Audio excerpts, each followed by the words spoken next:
तो आज की जो हमारी ये क्लास है एनटीए यूजीसी नेट समाज कार्य प्रश्न पत्र हम द्वितीय पर चर्चा कर रहे हैं। और दिसंबर 2014 के हम लोगों ने जो द्वितीय प्रश्न पत्र था समाज कार्य का, हमने उसे कंप्लीट कर लिया है। आज हम समाज कार्य का प्रश्न पत्र तृतीय देखेंगे जो दिसंबर 2014 में पूछे गए थे। और प्रश्न यहाँ पे आपको 75 मिलेंगे। और पहला प्रश्न आपके सामने ये रहा, कह रहा है आपसे कि समूह के सदस्य द्वंद्व कम करने में इस तरह की सहायता कर सकते हैं। बताइए जरा किस तरीके की सहायता कर सकते हैं। Option number D. चलो पढ़ते हैं एक एक ऑप्शन। पहला ऑप्शन कहता है कि समूह के दूसरे सदस्यों के साथ सहमति प्रकट करके समूह में एकता स्थापित कर सकते हैं। तो क्या हम उसे कहेंगे कि समूह के सदस्य द्वंद्व कम करने में ये सहायता कर रहे हैं? क्या ऐसा आपको लग रहा है? अरे भी कैसे? समूह के दूसरे सदस्यों के साथ सहमति प्रकट कर लिया और समूह में एकता स्थापित कर लिया, तो द्वंद्व कम करने में यह एक प्रकार का द्वंद्व कम करने का एक प्रकार का ये सहायता हुआ क्या? नहीं, गलत जवाब है ना, गलत है ये। तो आपको जानना ये ज़रूरी है कि द्वंद्व किसे कहें, है ना, द्वंद्व किसे कहते हैं? जब विचारों में संघर्ष उत्पन्न होता है, विरोधी विचार सामने आते तो द्वंद्व उत्पन्न होता है। बैठ के होना, भूमिका निभाने में कठिनाई। हाँ, अगर आपने यहाँ पे एक शब्द बताया ना भूमिका के बारे में, है ना, तो मेरा कहने का मतलब अगर जब भी कभी आप लोगों से पूछा जाए द्वंद्व को लेकर, तो द्वंद्व एक प्रकार का ऐसी प्रक्रिया है ना, जो एक प्रकार की समस्या है, मतलब एक संघर्ष है। और उस संघर्ष के बारे में, उस संघर्ष को कम करना है आपको। किसी परिप्रेक्ष्य में हो सकता है, कोई मान लीजिए आप जैसे किसी चुनाव की बात करें, मैंने भी एक बताया था उपागम से उपागम एक द्वंद्व होता है। और वहाँ पे मैंने कहा कि आपको साइंस भी अच्छा लगता है, आपको सोशल वर्क भी अच्छा लगता है, दोनों एक ही पीरियड में है ना। और उस ऐसे द्वंद्व को कम करने के लिए, तो अगर आप समूह के साथ अगर आपने एकता स्थापित कर लिया है, तो इसका मतलब ये नहीं कि द्वंद्व कम हो गया है, इसका कोई संबंध नहीं। तो इसलिए आपका गलत है। अगर हम बात करते हैं इस, हाँ, अगर इसके बारे में सावधान रहना है कि समूह की संरचना के स्तर पर, ठीक है, उसके संरचना के स्तर पर समूह किस दौर से गुजर रहा है, तो ये भी कहना उचित नहीं है कि समूह के द्वंद्व में जो है सदस्यों के द्वंद्व कम कर रहा है, तो इस प्रकार की एक सहायता मिल रही, ये भी गलत है। सांस्कृतिक एकता और मैत्रिक की दिशा में बढ़कर, तो जाहिर सी बात यहाँ पे द्वंद्व तो होगा, बिल्कुल नहीं कि आप मदद कर रहे हैं, आप कम हो जाए द्वंद्व। लेकिन जब दूसरों का विचार और संस्कृतियों के प्रति आप आदर प्रकट करते हुए मैतक्य की ओर बढ़ रहे हैं, है ना, मैतक्य। अब ये शब्द आप लोगों के लिए इम्पोर्टेंट है, मैतक्य। क्या है मैतक्य? बोलिए सर, ये मतैक्य है, इसमें मतों की एकता, मतलब सभी लोगों का मत एक दिशा में बढ़े तो उसको मतैक्य बोलते हैं। अच्छा, मतलब एक प्रकार से अगर हम बात करते हैं, और कोई बताने की कोशिश करें, और इसका सरल शब्द क्या हो सकता है? मैतक समानता, यही ना, एक विचार, बस मत की एकता यानी समानता। तो मेरा कहने का मतलब ये है, जब आप इसके तरफ बढ़ेंगे तो द्वंद्व कम होंगे कि नहीं होंगे? कम, एब्सोल्युटली कम होने चाहिए भाई। मैं आपसे कह रहा हूँ कि अगर दूसरे के विचार और संस्कृति के प्रति आप आदर भी कर रहे हैं और आप सबका मत एक ही चल रहा है ना। अब संघर्ष कहाँ होता है? जहाँ दोनों के विचार अलग अलग हो जाते हैं, है ना, वहीं संघर्ष होता है ना, वहीं द्वंद्व होता है ना। जब आप लोगों के एक ही विचार एक ही मत रहेंगे तो संघर्ष कहाँ होगा? कोई संघर्ष ही नहीं। तो ऑप्शन नंबर डी आपका करेक्ट रहेगा। पहले में विचार होता तो वो भी सही नहीं होता। हाँ, आप कर सकते थे एकता तो शब्द सही है, एकता स्थापित कर सकता था, लेकिन यहाँ पे समूह में दूसरे सदस्यों के साथ सहमति प्रकट कर दिया, सहमति शब्द यहाँ पे गलत कर दिया, ये है ना, विचारों के साथ होता था। तो क्वेश्चन नंबर 2 देखिए, उन गतिविधियों के परिदृश्यों के बारे में बताएं जरा जो एक समूह के अंदर घटती है। क्या समूह की पुष्टि होगी, संदर्भित समूह होगा, समूह सोच या विचार या नेतृत्व शैली होगी? क्या कहना उचित समझेंगे आप? A option. हाँ, अब देखो ये बेसिकली जो जनजातीय कल्याण के लिए बात कर रहे हैं। अच्छा, जनजातीय कल्याण आप जानते भी हैं भली भांति तरीके से, है ना, और ये कहीं ना कहीं रिप्रेजेंट करने वाला है आप लोगों से एक प्रकार से निर्जातिता को। सॉरी यार, यहाँ पे मैं बात कर रहा था परिदृश्यों की ना, क्वेश्चन नंबर 2 में, है ना। तो क्वेश्चन नंबर 2 में कह रहा है कि गतिविधियों के उन परिदृश्यों के बारे में बताए जो समूह के अंदर घटती है। तो कहने का मतलब अगर जब आप सोचते हैं निर्जातिता वगैरह के बारे में, तो आपको समझ में वहाँ पे आएगा ग्रुप। और ग्रुप कॉन्फॉर्मेलिटी जो होती है वो बेसिकली एक प्रकार की समूह की पुष्टि करेगी। और ऑप्शन आपका समूह की पुष्टि करना गतिविधियों के दृश्यों के बारे में बताता है कि समूह के अंदर घटना। अच्छा, एक चीज़ अब बताइए आप लोग, संदर्भ समूह किसे कहेंगे आप? संदर्भ समूह जिसकी तरह आप बनना चाहते हैं। हाँ, मतलब एक समूह जिसमें एक ही व्यक्ति या एक अन्य समूह की तुलना की जा रही होगी। और ऐसे में सोशल वर्क में ये बात कहा गया कि व्यक्ति खुद को और अपने व्यवहार को एक संदर्भ समूह का मूल्यांकन करने के लिए एक मानक के रूप में उपयोग करता है, तो वो संदर्भ समूह होता है। तो जब संदर्भ समूह वो होगा तो वहाँ पर गतिविधियाँ के दृष्टिकोण से देखा जाए तो एक समूह के अंदर घटने वाली एक्टिविटी नहीं होती है, तो यहाँ पे एक प्रकार के मानक के रूप में समूह का मूल्यांकन का उपयोग करते हैं, तो बढ़ने वाली प्रक्रिया होती है ना। तो मैं आपसे कहूँगा कि ये आपका सही यहाँ पर परिप्रेक्ष्य में अलग एक्टिविटी बता रही है आपको। जब हम बात करते हैं जो है समूह विचार, तो समूह विचार या समूह सोच का आपका क्या बताता है?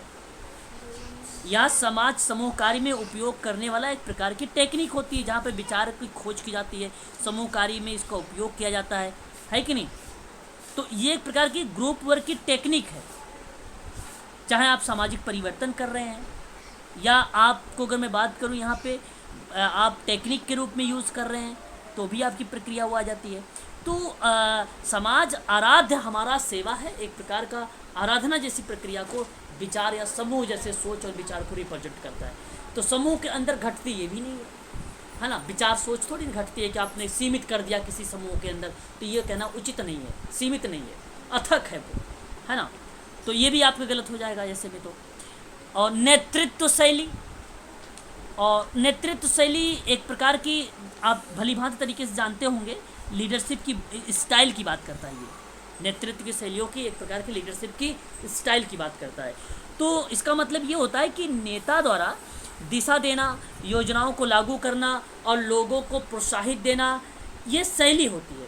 तो नेतृत्व की शैली जैसे सत्तावादी हो गई, पैटर्न मूलक हो गया, प्रजातांत्रिक हो गया, है ना, समव्यवहार शैली हो गई।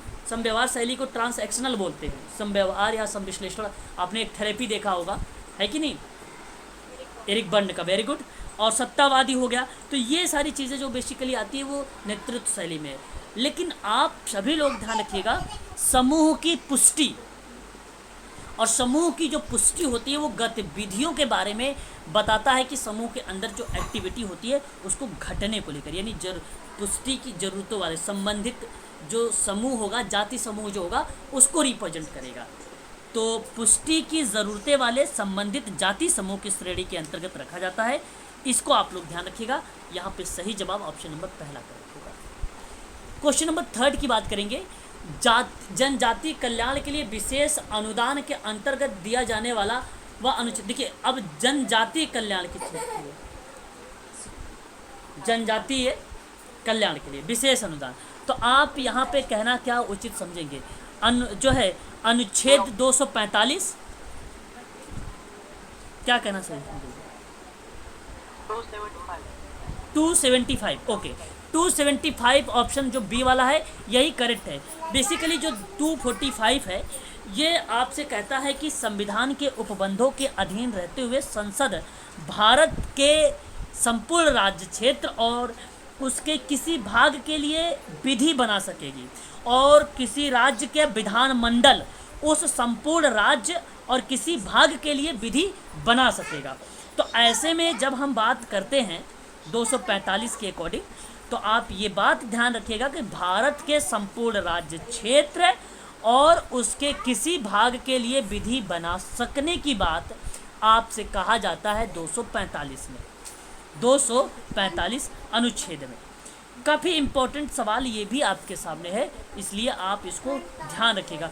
तो 245 से लेकर 255 तक, 245 से लेकर 55 तक का जो अनुच्छेद है वो केंद्र राज्य के विधायी संबंध को रिप्रेजेंट करता है, जहाँ पे विधायी संबंधों की चर्चा की गई है ना। तो याद रखिएगा, ये थोड़ा सा इम्पोर्टेंट लाइन है आप सबके लिए कि केंद्र राज्य के विधायी संबंधों की जो चर्चा है भाग 9 के अनुच्छेद 245 से 255 तक चलता है ना।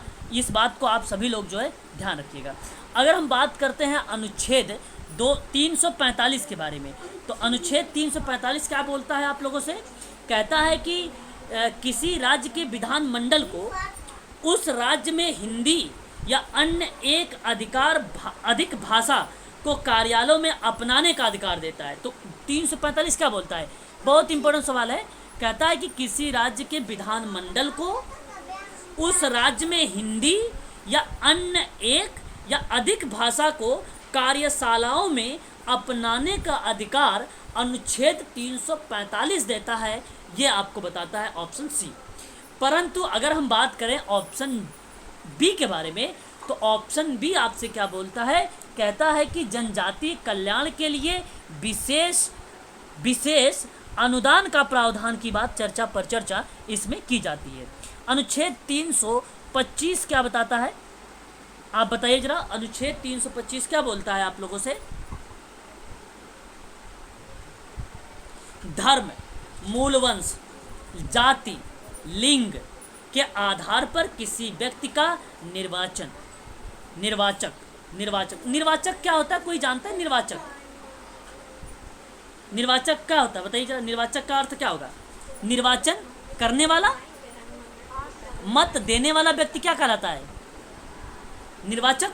तो मेरा कहने का तात्पर्य अगर यहाँ पे अगर आप लोग देखें तो बेसिकली ये बताने की कोशिश की जा रही है कि धर्म, मूलवंश, जाति, लिंग के आधार पर किसी व्यक्ति का निर्वाचक, और अनुच्छेद आपका बताता है 325। ऑप्शन नंबर यहाँ पर बी करेक्ट रहेगा। समझ में आ रहा है कुणाल सर? चलिए एक बार आप मुझे ये बताइए, भारत के असंगठित क्षेत्र में कार्यरत जनसंख्या लगभग कितना प्रतिशत है?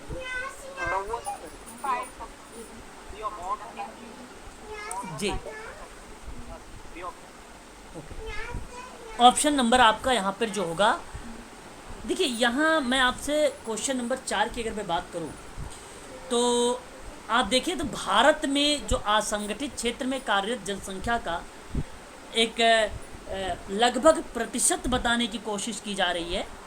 तो यहाँ देखिए मैं बताता हूँ, जो भारत में असंगठित क्षेत्र है ना, वो बेसिकली देश की अर्थव्यवस्था में 50% से अधिक का योगदान है। अब आप मेरी बात समझिए, असंगठित क्षेत्र में लोगों का कुल कार्यबल का जो हिस्सा बताया गया था वो 80% बताया गया था।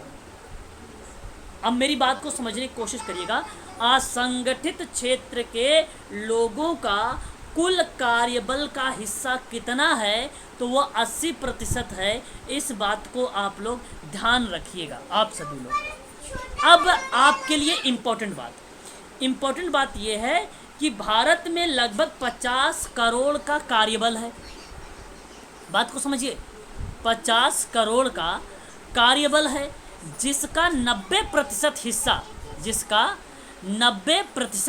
हिस्सा असंगठित क्षेत्र में काम करता है। तो इसलिए ऑप्शन नंबर आप क्या लगाएंगे? बी को सही लगाएंगे।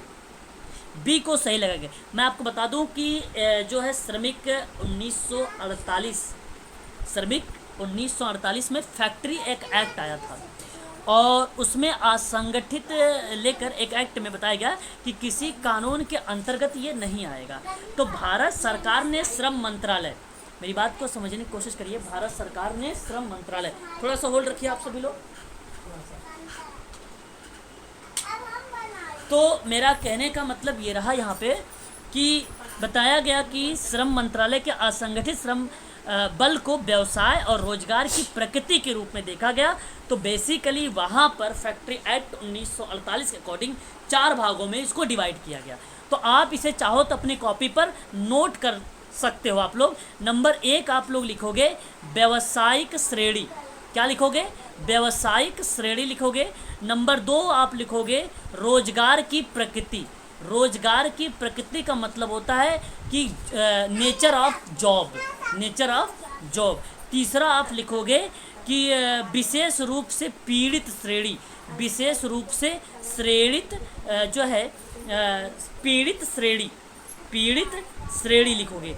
और चौथा लिखोगे सेवा श्रेणी, सेवा श्रेणी। तो ये 4 ऐसे भागों में डिवाइड किया गया श्रम मंत्रालय ने असंगठित श्रम बल, व्यवसाय, रोजगार, प्रकृति, उसके नेचर को विशेष रूप से पीड़ित श्रेणी और सेवा श्रेणी, इन 4 भागों में डिवाइड किया गया। तो मैं दोबारा से रिपीट करूंगा, आप सबको नोट कर लीजिए। भारत में लगभग 50 करोड़ का कार्यबल है, जिसमें से आप लोगों को बताया गया है 90% हिस्सा असंगठित क्षेत्रों में काम करता है। ऑप्शन नंबर बी करेक्ट जवाब। स्पष्ट हुआ? बताइए।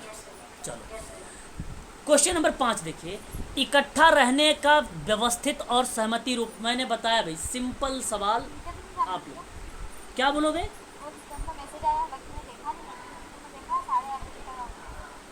क्या बोल रही हो? तेज बोलो। म्यूट हो जाओ दीदी। आदित्य, देखो भैया, इस समय शाम के टाइम है, खाना भी बना रही होंगी वो, और बना बना के बात भी कर रही होंगी, है ना। म्यूट, अगर भाई कोई व्यक्ति कुछ काम कर रहा है तो म्यूट हो जाए। कोई बात नहीं। चलो अब बात देखो, यहाँ पे इकट्ठा रहने का व्यवस्थित और स्थापित रूप क्या होगा? समाज, संस्था, समुदाय, सामाजिक संरचना।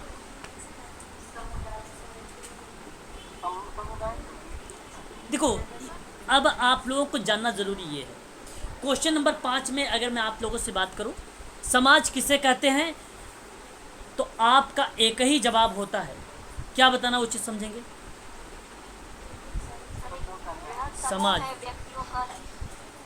समाज सामाजिक संबंधों का जाल है। बिल्कुल। चलो ये एक परिभाषा में इन्होंने बवाला खत्म कर दिया। ठीक, दूसरी बात करते हैं, समुदाय किसे कहेंगे? एक निश्चित भूभाग का जहाँ पे हम की भावना पाई जा रही होगी, वो समुदाय होता है। अच्छा, पता है आप लोगों को, आप अभी गांव में चले जाओ, जहाँ 15-20 घर होंगे ना, उसमें बड़ी एकता होती है। देखा ही नहीं देखा है? नहीं देखा है? नहीं देखे हो? अब भाई जिसके पास गांव होगा ना, तो जाना एक बार, थोड़ा सा विजिट करना। कुछ गांव में इतनी एकता होती है कि अगर फलाने कहीं किसी दूसरे गांव से लड़ाई कर लिए हैं तो पूरा गांव चला जाएगा लड़ने के लिए उससे। और कुछ गांव ऐसे भी हैं कि उस गांव का कोई एक सदस्य अगर लड़ाई कहीं पे कर ले या कुछ हो जाए उसके साथ, तो पड़ोसी आके तैयार नहीं होता है ना। तो जहाँ पे हम की भावना है, जहाँ पे तुरंत सभी लोग चल जा रहे हैं लड़ने के लिए, वही समुदाय है। वही क्या है? समुदाय। हम की भावना पाई जाती है, रीज़न सही है। अच्छा, जरा मुझे बताइए, सामाजिक संरचना क्या होता है? सामाजिक संरचना क्या होता है? समाज का ढांचा। हाँ, समाज का स्ट्रक्चर होता है। तो ऐसे में समाज की इकाइयों की क्रमबद्धता को रिप्रेजेंट करता है, जहाँ पे समिति, संस्था, परिवार, सामाजिक प्रतिमान आदि क्रमबद्धता से हम उसको अध्ययन करते हैं, वो सामाजिक संरचना का पार्ट बन जाता है ना। तो मैं आपसे कहूँगा कि ये संस्था आपका सही जवाब रहेगा। और संस्था की कोई बच्चा परिभाषा बताए मुझे, संस्था किसे कहते हैं? तो कार्य प्रणालियों की व्यवस्था है, उद्देश्यों की प्राप्ति की सहायता करती है। तो आप इस बात से सहमत हैं कि संगठन व सामाजिक व्यवस्था या युक्ति है जिसका लक्ष्य एक होता है, जो अपने कार्यों की समीक्षा करते हुए स्वयं को नियंत्रित करती है, और अपने पर्यावरण से जिसका अलग सीमा होती है, वो बेसिकली संस्था का पार्ट बताती है, उसे हम संस्था का नाम देते हैं। और संस्था एक प्रकार से इकट्ठा रहने को व्यवस्थित या स्थापित करने की प्रक्रिया है। तो कहने का मतलब कि समाज व ढांचा होता है जो मुख्य रूप से सुव्यवस्थित विधियों के द्वारा व्यक्तियों की ज़रूरतों की पूरा करने को जो संगठित कार्य होते हैं, वो संस्था कहलाती है। ऑप्शन नंबर सी आपका सही जवाब है यहाँ पे, ऑप्शन नंबर सी। अब बताइए क्वेश्चन नंबर 6। क्वेश्चन नंबर 6, एक युगल जो अपना गुस्सा, बहुत अच्छा प्रश्न है, अप्लाइड प्रश्न है। अपना गुस्सा एक दूसरे पर व्यक्त करते हुए समाज कार्यकर्ता के पास मध्यस्थता हेतु आता है, तो समाज कार्यकर्ता को रहने चाहिए? बताओ, सबसे सामाजिक कार्यकर्ता को पहले चाहिए कि वह क्या करे। अब आप बताइए, आप लोग मेडिकल सोशल वर्कर हो, ये सवाल आप ही लोगों को बोलना है और सभी के जवाब मैं चुनना चाहूँगा। स्वीकार करें कि प्रत्येक का पहले से आएगा। अच्छा, स्वीकार करेंगे प्रत्येक साथी एक दूसरे के प्रति नाराज हैं। अच्छा अच्छा, गुस्सा को बढ़ाने का कारण की जानकारी प्राप्त नहीं करना चाहोगे? क्या रीजन रहा भाई गुस्सा? बात करेंगे ना सर उसके बाद। अच्छा, उसके बाद। अच्छा ठीक है, क्या यह पता लगाओगे नहीं कि क्या वह एक दूसरे को सुनना चाहते हैं कि नहीं चाहते हैं? एकदम बिल्कुल देखना, यहाँ पे सुनने की बात छोड़ो, देखना तक नहीं चाहते होंगे वो, है कि नहीं? ऐसे भी केसेस आते हैं। साक्षात्कार का उपयोग इस प्रकार करें कि उसका आभास किया जा सके कि वे एक दूसरे के प्रति अच्छा और सकारात्मक भाव रखते हैं। तो वो मध्यस्थता के लिए आएंगे तो पहले आपको स्वीकार करना ही है कि प्रत्येक साथी एक दूसरे के प्रति नाराज हैं। प्रत्येक का मतलब ये नहीं कि कई 5-6 लोग आए हैं, ये युगल की बात हो रही, पेयर की बात हो रही है ना, कपल की बात हो रही है, आप ऐसे भी कह सकते हैं। तो ऑप्शन आपका सी करेक्ट जवाब हो जाएगा यहाँ पे, क्वेश्चन नंबर 6 का सही जवाब दिया आप लोगों ने। बड़ा अच्छा प्रश्न दिया। इस तरीके का प्रश्न अगर 2022 में आ जाए, आप लोगों को मिल जाए 20-30 सितंबर के बीच में कभी, तो खूब अच्छे से करोगे, है ना ऐसे प्रश्न को। संजाति केंद्रवाद का अर्थ क्या होता है? सिंपल सी बात है, क्वेश्चन नंबर 7। अपने स्वयं की संस्कृति को श्रेष्ठ मानकर संजाति केंद्रवाद का मूल अर्थ बताता है ये ना, बिल्कुल सही जवाब बताया कि अपनी स्वयं की संस्कृति को सर्वश्रेष्ठ मानना ही संजाति केंद्रवाद होता है।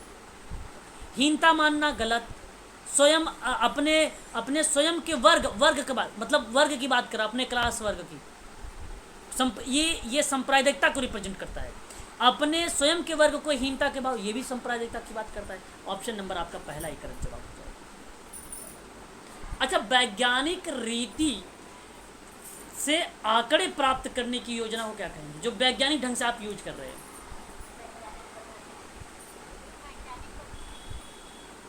वैज्ञानिक पद्धति कहेंगे। अच्छा जी सर, योजना की बात हो रही है, बताओ फिर। डी हो जाना चाहिए। ओके, सर डी वैज्ञानिक रीति से आंकड़े प्राप्त करने की योजना को कहते हैं अनुसंधान अभिकल्प। जी सर। बेसिकली ये रिसर्च का डिज़ाइन है, रिसर्च का एक प्रकार का ये डिज़ाइन है। तो आप आंकड़ों के विभिन्न प्रकार देखकर और उसका उपयोग करते हैं, उसको आप यूज़ में लाते हैं, तो वह प्रक्रिया आपके लिए बन जाती है शोध अभिकल्प। और आप भलीभांति तरीके से रिप्रेजेंट करते हैं और आप जानते भी हैं अच्छे से कि जो शोध अभिकल्प है वह एक प्रकार से आंकड़ा प्राप्त करने की योजना ही है। शोध समस्या का समाधान प्राप्त करने के लिए हम अभिकल्प प्रारूप का प्रयोग करते हैं और यही सही जवाब होता है option number D. Option number D. अनुसंधान अभिकल्प वैज्ञानिक पद्धति के अंतर्गत आता है। अनुसंधान, हाँ, अनुसंधान के अंतर्गत, वैज्ञानिक पद्धति के अंतर्गत आ जाता है, ये सही है, ऐसी बात नहीं। देखो, वैज्ञानिक ढंग से भी कोई काम अगर जब करते हैं आप वैज्ञानिक तरीके से, रीति से, तो वो भी पद्धति का ही पार्ट माना जाता है। परंतु अगर हम बात करें किसी रीति से, अब ये वैज्ञानिक रीति से है बात, ऑलरेडी उसमें मेंशन किया गया है, खुद वैज्ञानिक पद्धति उसमें ऑलरेडी इन्वॉल्व है, फिर आप आंकड़े प्राप्त कर रहे हैं वहाँ से, और उस आंकड़े को प्राप्त के आधार पे आप कोई प्लान करते तो डिज़ाइन करेंगे आप उसके लिए। ऑप्शन नंबर आपका डी से। समाज के सदस्यों को लाभों का उपयुक्त हिस्सा देने को कहते हैं क्या? एक, समाज के सदस्यों को लाभों का उपयुक्त हिस्सा देने को क्या बोलते हैं?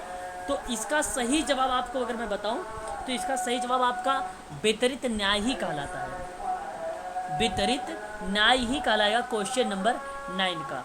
डिस्ट्रीब्यूट जस्टिस कहलाता है, ये जस्टिस कहलाता है।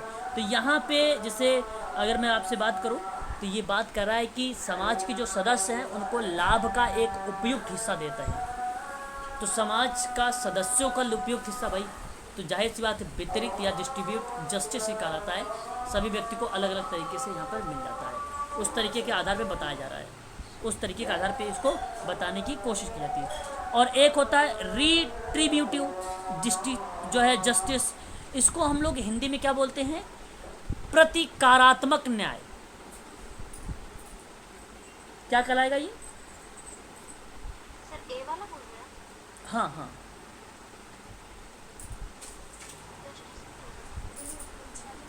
ये भी तो एक प्रकार का न्याय का ही है। तो मतलब आप ये प्रकार ये समझ लीजिए आप सभी लोग कि इसके अंतर्गत जिसे न्याय का प्रचार करता जो है प्रतिकारात्मक दंड, बेसिकली यहाँ पे दंड की व्यवस्था के बारे में बात करता है। तो बेसिकली यहाँ पे दंड के बारे में बात होती है, ना कि कोई ऐसी प्रतिक्रिया की बात हो रही है कि हर एक व्यक्ति को बेनिफिशियल की बात में हो या इसे लाभ देने की बात हो। तो राजा, राज्य और छत्र की शक्ति और संप्रभुता को देखते हुए अपराधी को उसके अपराध के निमित्त दी गई सजा को जो दंड के रूप में आता है वो प्रतिकारात्मक न्याय के अंतर्गत शामिल किया जाता है ना, उसके अंतर्गत इसको शामिल किया जाता है। और वहीं अगर हम लोग बात करते हैं एक और प्रतिक्रिया आती है कार्यविधिक। तो कार्यविधिक दंड, ये न्याय क्या होगा? कार्यविधिक सर ये अपनी अपनी रिस्पॉन्सिबिलिटी को निभाने के लिए। कार्यविधिक न्याय जो है बेसिकली, भैया का फोन आ रहा है, तो ये बेसिकली क्या होता है, एक प्रकार से विधिक सहायता होता है। तो जहाँ पे कानूनी सहायता, विधिक समता की बात करता है और कानूनी सेवा अथॉरिटी की बात करता है, वो बेसिकली आपको क्या बताता है? कार्यविधिक न्याय को। संचित न्याय क्या होता है? संचित न्याय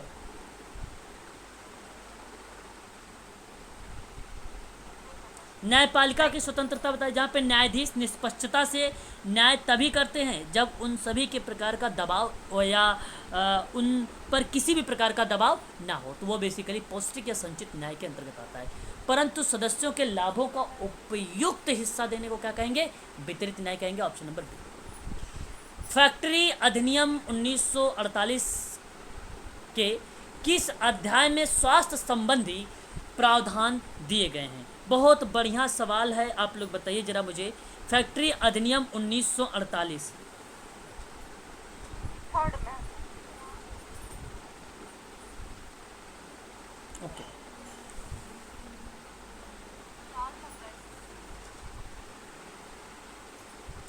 अध्याय अगर हम बात कर रहे हैं यहाँ पे, तो आप लोगों ने मुझे जवाब दिया है क्वेश्चन नंबर 10 का बी करेक्ट जवाब दिया है, अध्याय 3। तो अध्याय 3 में किसके बारे में चर्चा किया गया है? स्वास्थ्य के बारे में। ओके, बिल्कुल सही जवाब। अच्छा, 2M तो आपने एक आपने आर्टिकल के बारे में भी सुना होगा, है ना, धारा वगैरह के बारे में, उसकी परिभाषा के बारे में जिक्र किया गया है ना, बहुत बढ़िया। 2M के बारे में ध्यान रखिएगा। अच्छा, ये जरा मुझे बताइए, इसी के अंतर्गत अगर हम बात करते हैं अध्याय 2 में क्या कहा गया है? अध्याय 2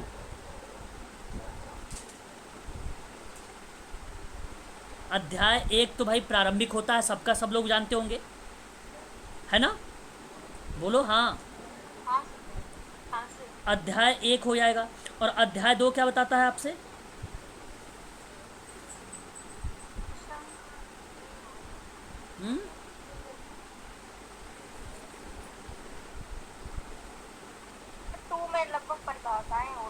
हाँ, लगभग 2 में। बहुत बढ़िया, बहुत बढ़िया। यहाँ पे अगर आप बात करें तो लगभग हम परिभाषाओं के बारे में जिक्र करते हैं, परंतु फैक्ट्री अधिनियम के अंतर्गत जब हम अध्याय 2 की बात करते हैं तो आता है इसमें निरीक्षक, कर्म चरित्र वृंद बोलते हैं, वो मतलब उसे कार्यों के बारे में, उसके कर्तव्यों के बारे में बोला गया। तो इसकी शुद्ध हिंदी में इसको यहाँ पे कहा गया है कर्मचारी वृंद। अध्याय 2 अध्याय 2 अध्याय 2 अध्याय 2 अध्याय 2 देख लीजिए आप, निरीक्षक कर्मचारी वृंद मतलब कर्तव्य, कर्मचारियों के कर्तव्य की बात की गई। अध्याय 3 तो आपको मालूम है, स्वास्थ्य। अध्याय 3 तो आपको मालूम है ना, स्वास्थ्य के बारे में बात किया गया, साफ सफाई, कचरे वगैरह जो है, धूल, इन सारी चीज़ों के बारे में, आर्टिफिशियल नमीकरण के बारे में, है ना। किसमें किसमें किसमें पूछा आपने? अनुच्छेद अलग होते हैं, आते हैं। अध्याय अलग। अध्याय के अंतर्गत ना, के अंतर्गत अनुच्छेद। हाँ, अनुच्छेद धाराएं, अनुच्छेद और धाराएं। होते हैं, बहुत के अंदर अध्याय होते हैं। अनुच्छेद सिर्फ दो जगह होते हैं, एक तो जब हम वो मानवाधिकार पढ़ते हैं उसमें अनुच्छेद होते हैं, और दूसरे संविधान में होते हैं। बाकी अनुच्छेद कहीं नहीं होते हैं। धाराएं बाकी सारी जगह क्या होती है, धाराएं होती हैं। ठीक है। अच्छा, आगे बात करते हैं। अध्याय नंबर अगर हम बात करेंगे 4 में, तो 4 आपको बताता है सुरक्षा के बारे में। अध्याय 4 आपसे क्या बताता है? फैक्ट्री एक्ट में सुरक्षा के बारे में चर्चा की गई है। अध्याय 5 में क्या बातें की गई हैं? कल्याण के बारे में। जी, बीमा आ जाएगा क्या? किसमें बीमा? सुरक्षा में, बिल्कुल बिल्कुल बिल्कुल, जाहिर सी बात है। उसमें सारी चीज़ें आ जाएंगी आपकी। कर्मकारियों के जो भी खतरे के बारे में चेतावनी देने की बात करता है, वो सारी चीज़ें इसमें आ जाएगी। सुरक्षा के मैनेजमेंट करना है ना, विषैले पदार्थों को खुला छोड़ने का एक वो माना गया है, मतलब दंडनीय अपराध है ना, ये भी आप कह सकते हैं ना। तो इस तरह क्वेश्चन मुझे याद आया है, जैसे ये सुरक्षा है तो सुरक्षा को हम जो वो नहीं होती है, अनुसूचियाँ होती हैं, तो ये किसके अंतर्गत आता है? सुरक्षा किस अनुसूची में आता है? सुरक्षा किस अनुसूची में आता है? भारत के संविधान में बात कर रहे हैं। हाँ सर, ये क्वेश्चन हमने देखा था, इसलिए पूछ रहे हैं। अच्छा अच्छा, भारतीय संविधान के अनुसार सुरक्षा किस अनुसूची में आता है ना, यही पूछ रहे हो आप? हाँ सर, हाँ। तो वो तो 7वीं अनुसूची, जैसे समवर्ती सूची, राज्य सूची और ये सारी जो आपकी 7वीं अनुसूची है, संघ सूची जो बताई गई है, उसी में ये सुरक्षा, उसके अधिकारों वगैरह के बारे में बात की गई है, वस्तुओं वगैरह के बारे में बात की गई है ना। ठीक है, अनुसूची में बात की गई है वहाँ पे। ठीक है, ये क्लियर हो गया चारों ऑप्शन? क्वेश्चन नंबर 11 देखिए। ऐसी नीति जो अध्यापन और सीख का आयोजन की व्याख्या करती हो, क्या कहलाएगी? क्या कहलाएगी? शिक्षा अध्यापन की बात है। हाँ, अध्यापन को क्या बोलते हैं? शिक्षा नीति। अच्छा, आगे बात करिए जरा। यहाँ पे CSWE का आशय क्या होता है?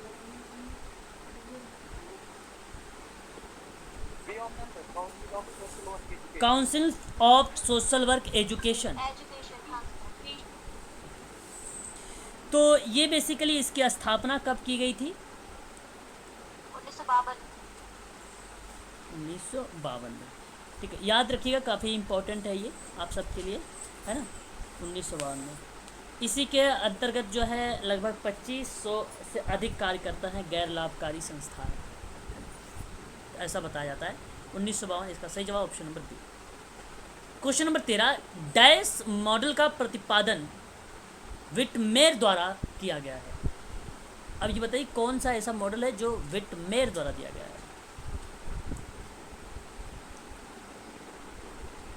बताइए।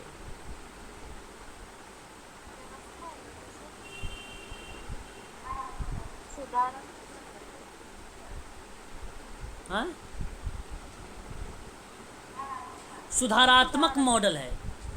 सुधारात्मक मॉडल है, याद रखिएगा आप सभी लोग, है ना। सुधारात्मक मॉडल विटमेर द्वारा दिया गया है, ठीक है ना, विटमेर द्वारा दिया गया। तो ये बेसिकली हम यूज कहाँ करते हैं? व्यक्तिगत समाज कार्य में यूज करते हैं। कहाँ यूज करते हैं? व्यक्तिगत समाज कार्य में इसको हम यूज में लाते हैं, सुधारात्मक। तो अपराधी व्यक्ति के पर्यावरण और परिस्थितियों में परिवर्तन और संशोधन के द्वारा अनेक प्रकार के निरोधात्मक और सुधारात्मक संसाधनों को उपलब्धि करा के परिवर्तन लाने का जहाँ पे आपराधिकता का जन्म देती है, वो एक्टिविटी या उसके आधार पे एक मॉडल लाता है, और वो नाम आता है विटमेर का, जो है सुधारात्मक मॉडल। सुधारात्मक मॉडल, और इसको टोली में दिया जाता है। तो अन्य सुधार कार्यकर्ता जो है मनोवैज्ञानिक, मनोचिकित्सक के साथ मिलकर इसके साथ जो है कार्य किया जाता है, इस व्यक्ति के साथ काम किया जाता है। तो इसके अंतर्गत अगर हमें भूमिका देखने को मिलती है तो ये किसका मिलता है? विटमेर का मिलता है। और एक प्रिजन मैनुअल के अपराधी जो हैं उनको सुधार संस्था के लिए सामाजिक कार्यकर्ता को जो है भूमिका देखने को जो मिलती है वहाँ पे, वो साक्षात्कार करने को लेकर मिलती है, और संस्थागत समस्याओं का स्पष्टीकरण को लेकर भी मिलती है। ये भी प्रक्रिया में देखने को वहाँ पर मिलती है। तो यहाँ पर मैं अगर आपसे कहूँ कि सुधारात्मक मॉडल किसने दिया है, तो विटमेर ने दिया है। ऑप्शन नंबर आपका बी सही है। डैश को न्यू कंजर्वेटिव अधिगम को कहा जाता है।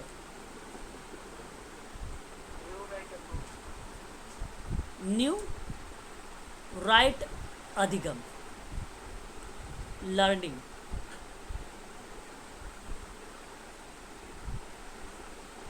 कंजर्वेटिव लर्निंग क्या होती है बताइए? कंजर्वेटिव अधिगम क्या होता है? नहीं पता। सहयोगी अधिगम होता है। एक नया सहयोगी अधिगम कहलाता है न्यू राइट अधिगम, जहाँ पे क्लास में गतिविधियाँ हो रही हैं, उसके सिद्धांत और सामाजिक अधिगम जो हो रहे हैं, जहाँ अनुभव करते हैं, मतलब स्वयं कोऑपरेट करके, मतलब एक ग्रुप है और ग्रुप के माध्यम से बच्चे सीखते हैं। तो एक बच्चा उस ग्रुप में कुछ अलग एक्सपेरिमेंट करता है, उसको देखकर वही बच्चा वो भी एक्सपेरिमेंट करता है, तो एक दूसरे से ग्रुप में सीखते हैं। तो बेसिकली न्यू कंजर्वेटिव लर्निंग के अंतर्गत आता है, न्यू राइट लर्निंग के अंतर्गत आता है। ऑप्शन नंबर पहला आपका करेक्ट हो जाएगा, पहला वाला।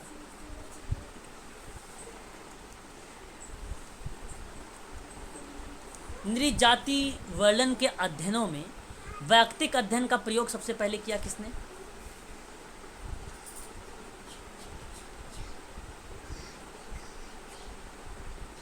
जनानकी। ठीक है, जनानकी एक ऐसे विद्वान हैं, ठीक है।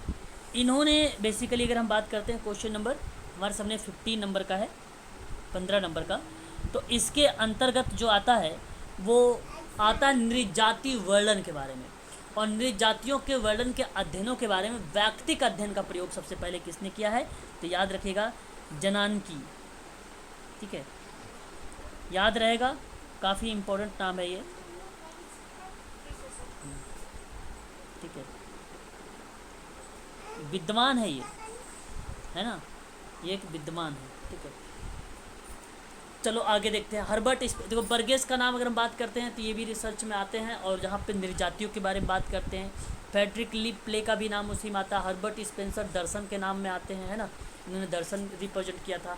और जनांकी की बात करते हैं तो ये नृजाति वर्णन किया था केस वर्क में सबसे पहले अध्ययन। तो केस वर्क में पहले अध्ययन केवल सेवार्थिक चलता था, लेकिन नृजाति वर्णन पर नहीं चलता था। ये बातें नृजाति वर्णन को लेकर जनांकी ने दिया था। काफ़ी इंपॉर्टेंट सवाल है, इसको नोट कर लीजिएगा, हो सकता है क्वेश्चन ऐसे ही रिपीट हो जाए आप लोगों से। 16 नंबर का, डैश एक प्रकार के साथ साथ मूल्यांकन का अध्ययन है।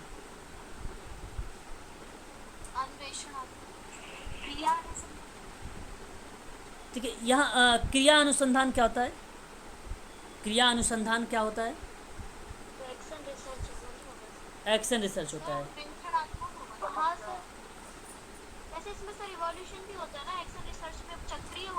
देखिए, हालांकि आपको बता दो, क्रियात्मक अनुसंधान जो होता है ना, अनुसंधानकर्ता अपने निर्णय और कार्यों को स्वनिर्देशित करके सुधारना, मूल्यांकित करने का उद्देश्य से समस्याओं को वैज्ञानिक ढंग से अध्ययन करने का प्रयास करेगा। तो ये एक्टिविटी ऑलरेडी आपका आया था, सुधारना और मूल्यांकन करने के उद्देश्य से जो समस्या की बात करते हैं ना, वो क्रिया एक्शन का ही पार्ट बन जाता है। वो ऑलरेडी आपका क्रियात्मक एक्शन वहाँ पे शामिल हो जाता है, उसके अंतर्गत ये चीज़ें शामिल हो जाती हैं। वहीं अगर हम बात करते हैं तो हमारे सामने एक और आता है अन्वेषणात्मक अनुसंधान। क्या बनेगा?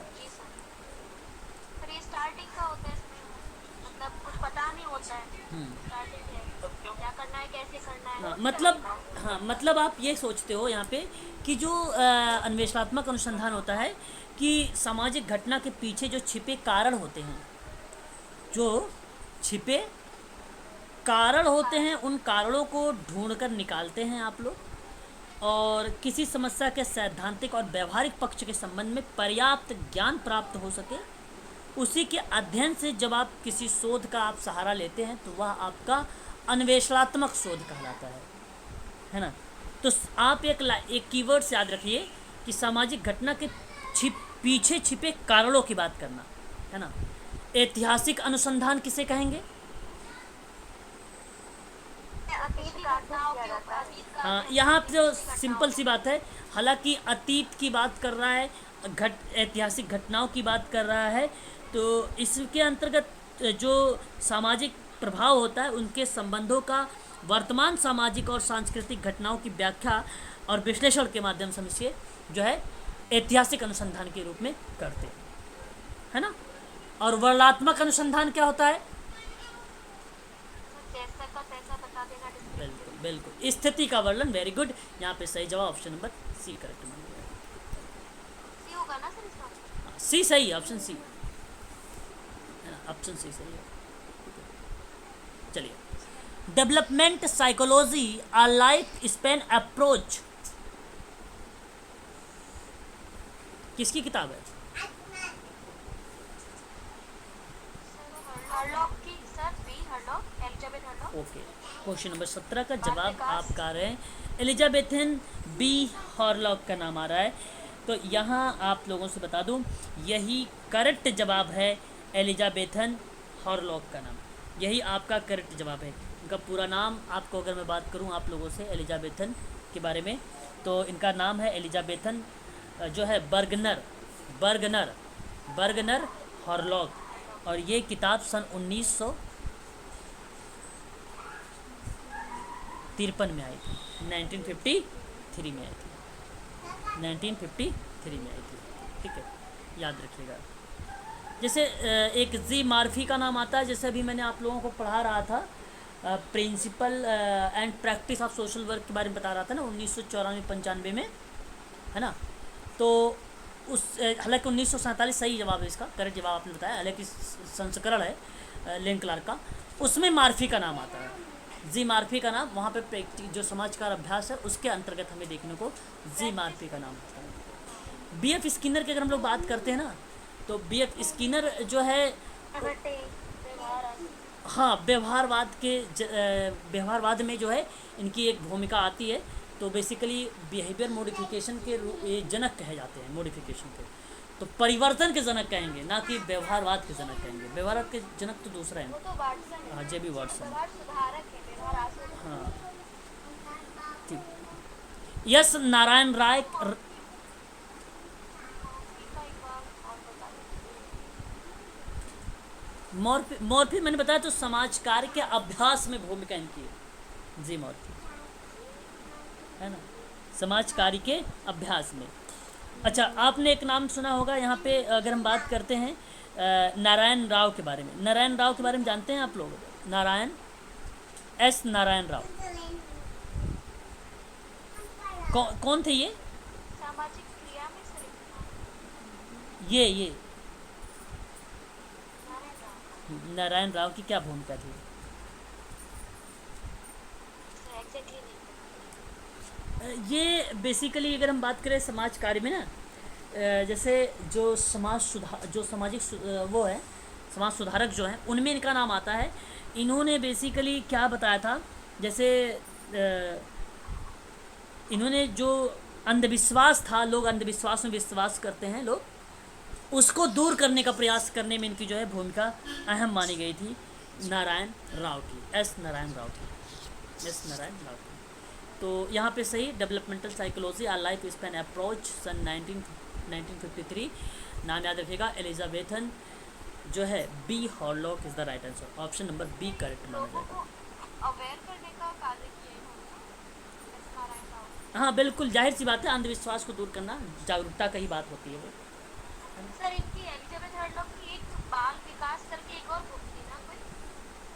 एलिजाबेथन हॉरलॉक, ये देखिए हॉरलॉक इनका जो था, इन्होंने किशोरावस्था में बोला था कि ये तूफान की अवस्था होती है किशोरावस्था को, है ना, और उसमें इन्होंने जो है किशोरावस्था पे एडोलसेंस पर इन्होंने एक व्यापक चर्चा किया। तो एडोलसेंस वाली इनकी पुस्तक मानी जाती है हॉरलॉक की, तूफान की अवस्था, संघर्ष की अवस्था, ठीक है, हॉरलॉक की है। बालावस्था में भी इन्होंने बताया था। और इनके साथ साथ एक और विद्वान आते हैं, रॉस महोदय, रॉस की भी भूमिका इनके साथ ही साथ हुई थी, ठीक है, ठीक है ना। हाँ जी सर। देखिए समाज उत्तरोत्तर, देखिए यहाँ पे गार्टन एल पोल्ट गार्टन एल्पोर्ट मतलब गार्टन, ये गार्टन विद्वान है, एल्पोर्ट हाँ इस काम को सुप्रसिद्ध मानते हैं। आत्महत्या में तो दुर्खिम माना जाता है, अधिगम में तो जो पावलाव माना जाता है, समुदाय में तो बोगार्स माना जाता है, और युंग और गाल्टन एल्पोर्ट जो माना जाता है वो कहाँ माना जाता है, व्यक्तित्व माना जाता है। ऑप्शन नंबर ए सही रहेगा, है ना। हाँ सर। समाज उत्तरोत्तर बेहतर स्थिति के लिए प्रगतिशील है या किस व्यक्ति के द्वारा कहा गया है। Emile Durkheim, Auguste Comte, Herbert Spencer, Herbert Bishnoi. काफी लग रहा है सर। देखिए यहाँ पे अगर हम बात करें ना, समाज उत्तरोत्तर बेहतर स्थिति के लिए प्रगतिशील है। समाज जो है उत्तरोत्तर का मतलब एक होता है प्री, सर स्पेंसर होगा सर, उस विकास की बात हो रही है। एक होता पोस्ट, एक होता है प्री, एक होता है पोस्ट। और ये प्री को हम लोग पूर्व के नाम से जानते हैं, पोस्ट को हम उत्तर के नाम से जानते हैं। तो बेसिकली जो समाज उत्तरोत्तर बेहतर स्थिति की प्रगतिशील की प्रक्रिया है, ऐसी कंडीशन हर्बर्ट स्पेंसर ने अपने दर्शन में माना है। हाँ सर। ऑप्शन नंबर आपका डी करेक्ट रहेगा, हर्बर्ट स्पेंसर ने माना है। उस विकास का सिद्धांत है ना सर, वो भी इसी से मिला है। तो मैं आपसे कहूँगा इसको आप नोट कर लीजिए, है ना। देखिए एक स्टेटमेंट है, अच्छा स्टेटमेंट है। ये मेडिकल सोशल वर्क के जो स्टूडेंट है उसको ज़रूर ये लोग नोट करें, है ना। हो सकता है मेडिकल सोशल वर्क में ये चीज़ें देखने को मिल जाए आप लोगों से। अल्बर्ट बेंडूरा, बताइए। अवलोकनीय अधिनियम ए। ओके, कौन बताएगा भाई? ए बताया सर। ओके। अवलोकनीय। अल्बर्ट बेंडूरा ने प्रस्तावित किए थे अवलोकन अधिगम, और ऐसे में इसी को क्या नाम दिया था? अवलोकन अधिगम का ही और भी नाम है, सामाजिक अधिगम भी है ना। रोल कुछ भित्ति करके कुछ था ना सर, वो उसको ही बताया था मैंने। क्या बताया था? रोल रोल के ऊपर कोई वर्ड मुझे याद नहीं आ रहा एग्जैक्टली। अनुकरण। अनुकरण नहीं, वो तो नक्कल हो गया ना सर। हाँ। अवलोकन में अनुकरण देखकर सीखने की बात हो रही है ना, अवलोकन में देखकर सीखना आंखों द्वारा। हाँ, देखो इसने एक सेल्फ इफिशियंसी एक किताब लिखा था अल्बर्ट बेंडूरा ने, और सन 1997 में सोशल लर्निंग की जो किताब आई थी जो इसी पर आधारित है, अवलोकनीय अधिगम पर आधारित है, सन 1971 में आया था, 1971 में आया था ये किताब इसकी, है ना। और अल्बर्ट बेंडूरा जी सोशल लर्निंग, और एक है सेल्फ इफेंसियंसी या इफेंसियंसी कह लीजिए। एक प्रकार से यहाँ पे जो है कमी को बताना, स्वयं की कमी को, है ना। कितने लिखे थे सोशल लर्निंग 1971 अल्बर्ट बेंडूरा, हाँ, है ना। हाँ, अल्बर्ट बेंडूरा। और एक किताब थी जो मैं सेल्फ जो है एफिशिएंसी की बात कर रहा हूँ, ये बेसिकली बोला जाता है इसको आत्म प्रभावकारिता बोला जाता है, आत्म प्रभावकारिता। 1971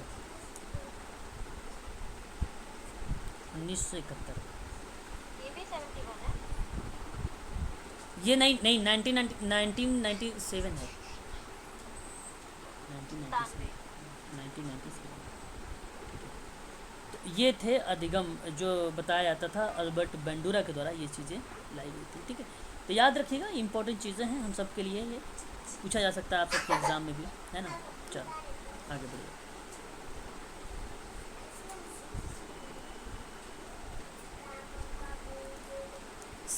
समाधान तंत्र को या भी कहा जाता है। जीवन की सहज प्रवृत्ति। समाधान तंत्र सर कौशल होगा सर। जीवित रहने के कौशल, जीवन की सहज प्रवृत्ति, समाधान तंत्र को या भी कहा जाता है। जीवन की सहज प्रवृत्ति भी कहा जाएगी, ठीक है। ठीक है, ये सही है। नहीं है तर्क भी, तर्क देना थोड़ी होता है समाधान तंत्र का। झगड़ना संघर्षशील भी नहीं हो, जीवित रहने के कौशल। अच्छा स्किल होगा सर, स्किल। इसका मतलब ये डी में स्किल है ना, तो स्किल द्वारा समाधान होता है, वही होगा ना सर डी। अच्छा अच्छा अच्छा, समाधान तंत्र को जीवित रहने के कौशल के अंतर्गत रखा गया। एक्चुअली अगर हम बताएं आपसे, अगर जीवन कौशल की बात करते हैं तो अपने जीवन को और सरल सहज बनाने के लिए तो जीवन कौशल तो अत्यंत आवश्यक ही है। तो जिसके अंतर्गत जो है अनुकूलन एक्टिविटी, सकारात्मक व्यवहार इत्यादि को शामिल किया गया है। तो इसमें ज्ञान भी आप रख सकते हैं और अभिवृत्ति भी रख सकते हैं आप, है ना, ये भी रख सकते हैं। मतलब एक प्रकार के वो एक्टिविटी जो समस्याओं को समाधान कर रहा हो, है ना। तो समस्या को समाधान बेसिकली कौशल, इसकी वैज्ञानिक पद्धति। अच्छा कितने लोग जानते हो ADHD? Option A anxiety, attention deficit hyper activity C disorder. होगा सर, अटेंशन। किसी ने मुझे ए बोला है। मुझे लगा एंजाइटी होगा। अरे मैंने कितनी बार बोला है ADHD के बारे में, कितनी बार मैंने ASD के बारे में बोला है। ASD ऑटिज्म स्पेक्ट्रम डिसऑर्डर होता है ASD। और जब मैं ASD बोलता हूँ वहाँ पे ज़रूर AHD को बोलता हूँ, ADHD को बोलता हूँ, ये भी बोलता हूँ। ऑप्शन नंबर 3 शुद्ध हिंदी में इसको बोला जाता है अवधान छीन अति सक्रियता विकृति कहा जाता है इसको शुद्ध हिंदी में।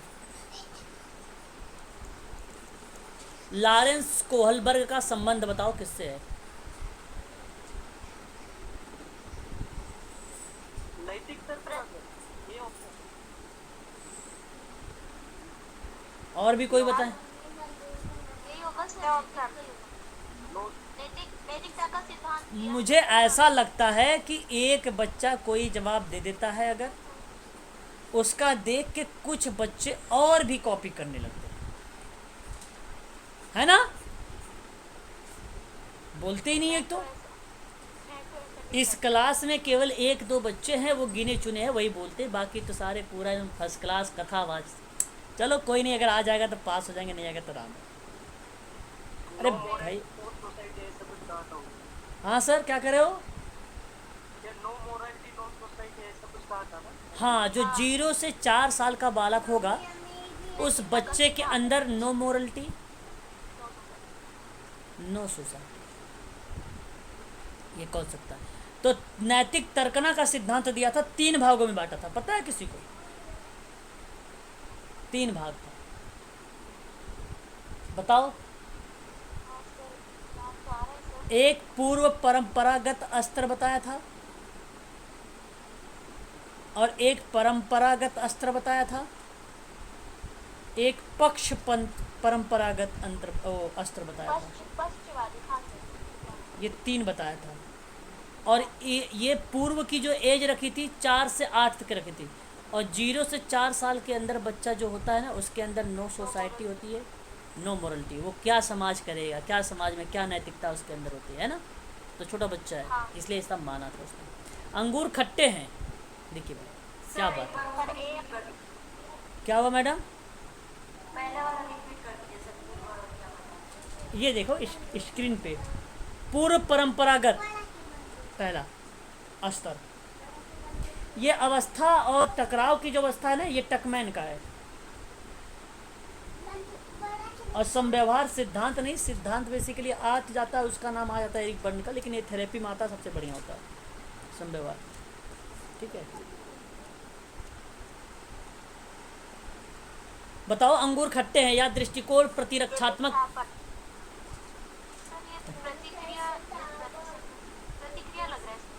प्रतिक्रिया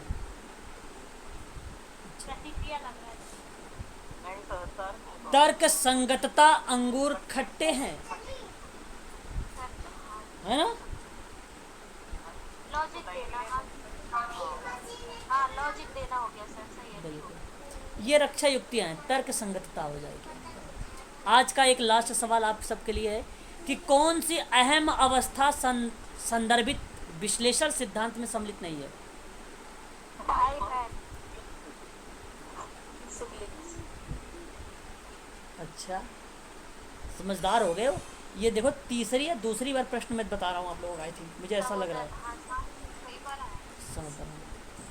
ये मैं शायद दूसरी, अभी शायद 2021 में भी ये प्रश्न आया था आई थिंक, मुझे ऐसा लग रहा है कि जो विश्लेषण का सिद्धांत के अंतर्गत शामिल किया गया, बच्चा भी है, माता पिता भी है, वयस्क भी है, भाई बहन नहीं है, सहोदर नहीं। भाई बहन मतलब यहाँ पे सिबलिंग की बात की गई है। सिबलिंग मतलब सगे भाई बहन होते, कजिन नहीं। ठीक है, चल आज के लिए बस इतना ही रखिए आप सभी लोग। कल फिर इसी समय हम लोग मुलाकात करेंगे।